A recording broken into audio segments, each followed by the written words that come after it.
வணக்கம் விதி. சென்னையில் கடந்த சில வாரங்களாகவே பனிமூட்டமானது அதிக அளவில் இருந்து வந்த நிலையிலும் இன்று அதைவிட ஒரு மடங்கு அதிகமாகவே இருந்து வருகிறது. இதனால் சென்னை வாசி மக்கள் தங்களது வாகனங்களின் விளக்கானது ஒளிரவிட்டவாறே வாகனங்களை இயக்கி வருகிறார்கள். குறிப்பாக நாம் இருக்கும் பகுதியானது சென்னை நேப்பியார் பாலம்.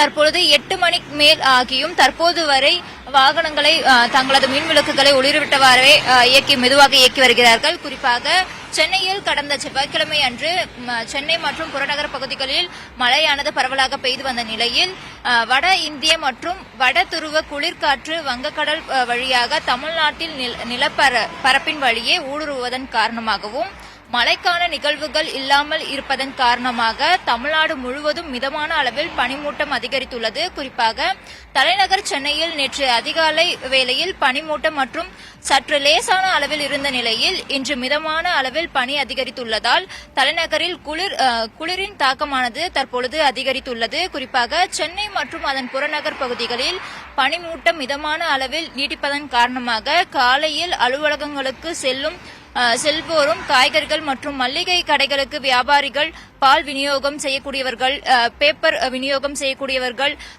பள்ளிக்கு செல்லும் குழந்தைகள் என அனைவரும் குளிரால் அவதியடைந்து வருகிறார்கள். குறிப்பாக புறநகர் பகுதிகளில் உள்ள நெடுஞ்சாலையில் பனிமூட்டம் அதிகமாக நிலவியதால் எதிரே வரும் வாகனங்கள் தெளிவாக கண்ணுக்கு தெரியாததால் வாகன ஓட்டிகள் மெதுவாக தங்களது வாகனங்களை இயக்கி வருகிறார்கள். குறிப்பாக சென்னை மற்றும் அதனைத் தொடர்ந்து பல பகுதிகளில் வாகனங்களை மெதுவாகவே வாகன ஓட்டிகள் இயக்கி வருகிறார்கள். ஏனென்றால் நமக்கு முன்பே இருக்கும் வாகனம் மற்றும் அதன் பக்கத்தில் இருக்கும் அலுவலகங்கள் என பலதும் பனிமூட்டத்தால் மறைந்துள்ளது. இதனால் வாகன ஓட்டிகள் தங்களது வாகனங்களை மெதுவாகவே இயக்கி வருகிறார்கள்.